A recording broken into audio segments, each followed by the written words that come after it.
수지가 여기 있죠. 네. 수지가 여기 있습니다. 분당 밑에 수지예요. 네. 수지는 베드타운이고, 수지에 대해서 한번 또 말씀을 드리면요. 네. 과거의 수지에 대형이 엄청나게 지었어요. 그래서 강남 살다가 대형 가야겠다라고 해서 오신 분들이 엄청나게 많아요. 지금 피눈물 흘리고 계시지만요. 자, 뭐 성동마을 LG빌리지 1차 뭐 72평 있네요. 네. 72평은 네. 전체 기간 따지면요. 이래요. 자, 9억 5천까지 올라갔는데 리먼 쇼크 맞으면서 쫙 떨어집니다. 자, 잃어버린 몇 년이에요? 거의 13년입니다. 13년 동안 집값이 오르지 못했어요. 근데 20년부터 해서 1년 5개월 만에 고작 3억 8,600밖에 못 올랐던 거죠. 네. 평소 크죠? 네, 상당히 큽니다. 그런데 이 수지에 2000년 초반에 지어진 아파트들, 맞죠? 월드컵 베이비들이죠. 네. 이런 데는 어떤 그게 있을까요? 어떤 호재들이 있을까요? 수지에 사는 건요. 저는 그 목적이 있어야 된다고 봐요. 리모델링. 네. 아파트 리모델링에 들어가는 겁니다. 투자를 하는 겁니다. 그래서 이거를 갭 투자하는 것은 적합하지가 않아요. 하지만 내가 그래도 대형 평수에 좀 살고 싶다. 서울에서 어둠잡게 30평대인데 딱 10억대 걸려있는데 구축이야. 근데 관악구야. 네. 관악구 비하는 게 아니에요. 영관동 뭐 있습니다. 네, 영등포 그리고 동작구 그 다음에 관악구. 여러분 관악산 올라가 봤어요? 네? 경치는 좋아요. 네. 제가 예전에 서울에 살 때 관악구 쪽에 있었는데요. 낙성대역에서 원룸 자취를 했는데요. 그때 예비군 훈련을 받으면서 관악산에 향토 예비군인가 하여튼 뭐 그거 하면서 관악산에 올라갔습니다. 참 그걸 보면서 참 이 서울에 내가 와가지고 지금 2호선 있는 그 관악구에 살다니 짜증이죠. 짜증 나더라고요. 네. 남들은 오피스텔 구해가지고 삼성역이든 역삼이든 그쪽에 직장과 가까운 곳에 사는데 또 마포 사는데 응? 누구는 저기 서울대 학생들 주로 사는 데지만 관악구에 살고 있다는 겁니다. 네. 자, 이지아님께서 수지 리모델링 얼마나 걸릴까요? 라고 하셨는데요. 언젠간 될 겁니다. 네, 될 거고 이런 아파트는요. 재건축이 상당히 어려워요. 리모델링은 되면 어차피 계단식 구조기 때문에 10년 안에 되지 않겠습니까? 네, 상당히 올라가겠죠. 그러면은 왜 아파트가 이지아님도 아시다시피 이런 대형 평수는요. 그냥 리모델링으로만 해서는 답이 없거든요. 자, 70평이면요. 아파트를 두 개 나눌 거예요. 뭐 20평하고 40평대로 이런 식으로 나눌 확률이 없겠죠. 그렇게 해서 분양을 해서 충당을 하는 겁니다. 네. 근데 다만 나이 많으신 분들의 반발이 있겠죠. 아니 난 70평 살고 싶은데 리모델링 관심도 없어. 뭐 지하 주차장 그런 거 연결될 필요도 없어. 왜? 그거를 못 누려봤기 때문에요. 네, 어르신들은 완강합니다. 네? 그냥 내려가서 내 차 찾으면 되지. 리모컨 눌러가지고 삐삐 하면 되지. 응? 엘리베이터 호출기는 그게 뭐야? 그냥 문 열고 나가서 버튼 누르면 되지. 운동할 겸 해가지고. 아니면 계단 내려가면 되지. 응? 이렇게 이야기를 하십니다. 그러니 이 편의성에 대해서 아무리 설명을 해드려도 답이 없죠. 네, 뭐 이야기가 통하지가 않습니다. 본인들이 편하시다고 하니 뭐 어떻게 하겠습니까? 자, 그래서 수지란 지역은 앞으로 리모델링을 갈 것이다 라고 말씀을 드렸고요. 그 다음에 하남에, 자, 하남은요 우리 스타필드가 있는 하남 있죠. 네, 그래서 5호선을 타면은 바로 잠실과 가깝습니다. 네, 잠실과 접근성이 좋기 때문에 하남이라는 게 상당히 올랐죠. 네, 어마어마하게 올랐습니다. 하남뿐만 아니고 위례도 마찬가지예요. 위례가 경기도입니까? 서울이죠. 과거에 여기 장지동 여기는 무시 받았던 데예요. 네? 장지, 거여 얼마 무시 받았습니까? 근데 여기도 금액대가 어마어마하다라는 겁니다. 자, 근데 하남과 뭐 수지를 비교해달라고 하시잖아요. 그런데 여러분들이 지금 비교를 해달라는 그 의미가 뭔지 아십니까? 수지의 호재가 더 많을까요? 하남의 호재가 더 많을까요? 그 차이예요. 근데 그 호재라는 게 제가 말씀드렸다시피 그냥 먼저 올라가는 그 순서가 좀 더 빨라진다는 그 뿐입니다. 집주인들이 호가를 더 높게 내놓을 만한 유인할 그 요소가 된다는 거죠. 명분이 된다는 겁니다. 그래서 하남이 좋을까요? 수지가 좋을까요? 저는 그건 별로 중요하지 않다고 봐요. 그 대신에 서울하고 난 지리적으로 좀 더 가까운 곳. 하지만 나는 분당과 좀 더 가깝게 살고 싶다 라고 한다면 분당을 선택해야겠죠. 그건 개개인의 개인별 취향적 차이가 아니고요. 개인별의 상황별 차이인 거예요. 상황적 차이. 그래서 저는 특정 지역을 비교하는 건 그다지 뭐 의미가 없다라는 겁니다. 대신에 뭐 그런 거 있겠죠. 마포가 좋을까요? 저기 수원이 좋을까요? 그건 당연히 비교거리가 안 되죠. 비교거리는 동일한 평단가, 동일한 수준에서 비교를 해야 되는 겁니다. 네. 우리 토리님께서 토라졌는지 네, 약간 좀 불만이 좀 많으시네요. 네, 아이고 지금 꼭 이러신 분들이 아파트 있다고 근데 한 개 더 매매하려고 하는데 취득세 8%라고 대출도 안 되고 이렇게 하셨네요. 다 알아요. 근데 대출이 안 된다고요? 참 안타깝습니다. 이렇게 하셨고 뭔가 화가 좀 많이 나셨네요. 네?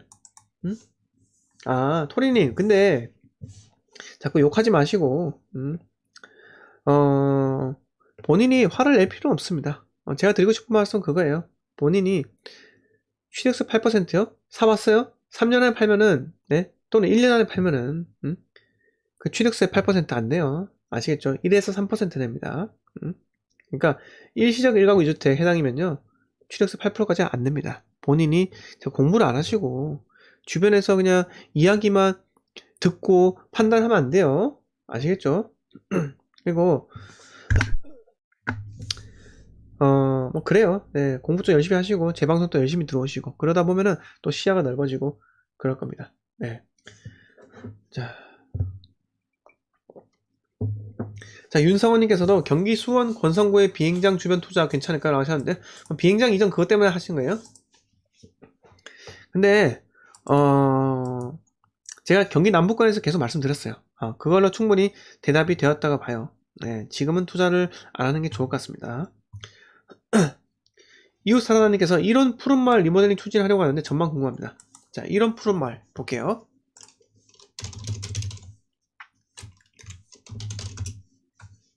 이게 여기 말씀하신 거예요? 강남구 1원동? 자, 1원동이면요. 우리가 개포가 강남에서 마지노선이라 생각하시는 분들이 많아요. 근데 실제로 개포 살면요 상당히 좋아요. 네. 왜? 다 평지고 계획된 강남 아닙니까? 그리고 버스 하나만 타면 대치 갑니다. 버스 하나 타면 삼성역 가고요. 직선거리 얼마 가깝습니까? 물론 대치가 삼성역까지 걸어갈 수 있으니 얼마 좋습니까? 네. 근데 대치를 못 가기 때문에 개포에 가는 겁니다. 개포 상당히 괜찮아요. 근데 이런 역 앞에 푸른 마을 이걸 보면요. 자, 제가 봐드릴게요. 내부에 들어가면은 이게 제일 중요한 게 복도식인지 계단식인지가 제일 중요해요. 딱 봐도 계단식이죠. 근데 대신에 지금 제가 딱 보니까는 단지 정보를 보잖아요. 여기 복도식도 있네요. 복도식 작은 평수인가? 아이고 죄송합니다. 계단식도 있고 복도식도 있네요. 이런 게 복도식이죠. 네. 여기서 보면 복도식이네요.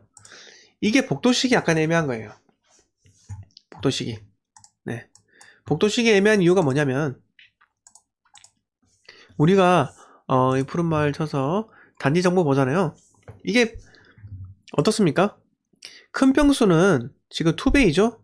네, 투베이에요. 그리고 이 방향이 어떻습니까? 대부분 다 남향이 많죠. 아마 큰 평수가 남향일 거예요.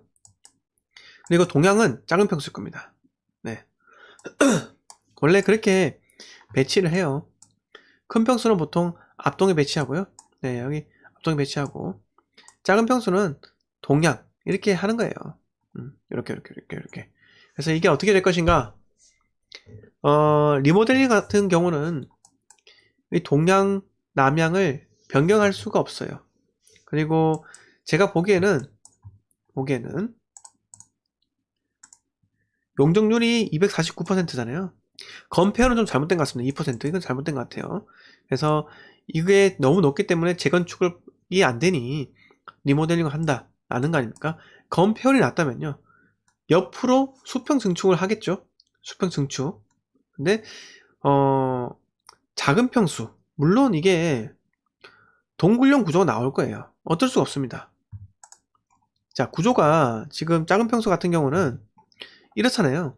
이거를 복도를 하나 더 확장을 해가지고, 이제 복도라고 보면요. 복도를 이만큼 넓혀서 방을 좀 크게 만들고, 방 3개 뭐 이렇게 할 거잖아요. 발코니 확장할 거고. 구조가 그렇게 잘 나오지 못해요. 예. 그러니까 가운데에 있는 집을 없애서 옆으로 좀 터서 공간을 더 마련한다. 그러면 모를까요? 네. 내력벽 철거가 안 되기 때문에 그렇게 한다 하더라도 아파트에 그 기둥이 있기 때문에 실질적으로는 좀 짜증나는 구조가 될 수밖에 없다는 겁니다. 그거는 하나 알아두고 가시고 대신에 103.5제곱미터 같은 경우는요 괜찮아요. 큰 벽소 있잖아요. 그것도 괜찮겠죠. 네. 근데 면적이 이거밖에 안 보이네요. 197도 있는데. 자, 그래서 이게 사업성은요 괜찮습니다. 사업성 좋겠죠. 근데 계산을 해보시죠. 만약에 매매잖아요. 5구 타입이 매매 16억이에요. 여기서 리모델링 추가 분담금 3억 정도 했을 때 19억입니다. 19억. 19억으로 강남의 다른 아파트 갈 수가 있을까요? 가기가 좀 어렵겠죠. 네, 실질적으로 가기가 어렵다는 겁니다. 네. 자, 그래서 사업성이 있다는 거겠죠. 저는 그렇게 생각해요. 사업성 괜찮아요. 이렇게까지 말씀을 드리겠습니다. 자, 싸우지 마세요. 싸우지 마시고. 자, 그리고 네, 랑랑님 반갑습니다. 네. 아, 예성님께서 멤버십 가입해 주셨네요. 대단히 감사드립니다. 자, 멤버십도 가입해 주시면은 저도 힘도 나고요. 네. 멤버십 분들은 또 제가 대답을 최우선적으로 해주기 때문에 멤버십 가입도 많이 부탁을 드릴게요. 자, 예성님 혹시 오늘 가입해 주셨는데 질문사항 있으신가요? 자, 인베스터님께서 강원도 춘천 원주 속초 강릉 비교해주세요. 강원도는 제가 취급을 안 합니다. 네. 물론 강원도도 오를 타이밍이 있어요. 강릉의 유천지구 같은 경우도 올라요. 네, 근데 저는 강원도 투자는 안 해요. 네, 나중에 제가 못 빠져나올 수 있기 때문입니다. 네, 김정희님께서 광주 부산 광역시 구축 1억 미만 투자 괜찮을까요? 광주는 괜찮을 것 같아요. 근데 부산은 지금은 아니라 생각이 듭니다. 네, 부산은 아니라 봅니다. 네. 그리고 아직은 나오지 않았는데 공시가 1억 이하에 1억 미만에 대한 그 규제가 아직까지 강화가 안 됐죠. 네, 안 되는데 혹시나 차기 정권 들어서 어떻게 또라이 같은 정책이 나올지는 모르겠어요. 네. 자, 무늬무늬께서 목포는 어떨까요? 지난 9월부터 상승 전환했더라고요. 자, 한번 볼게요. 목포는 항구다. 네.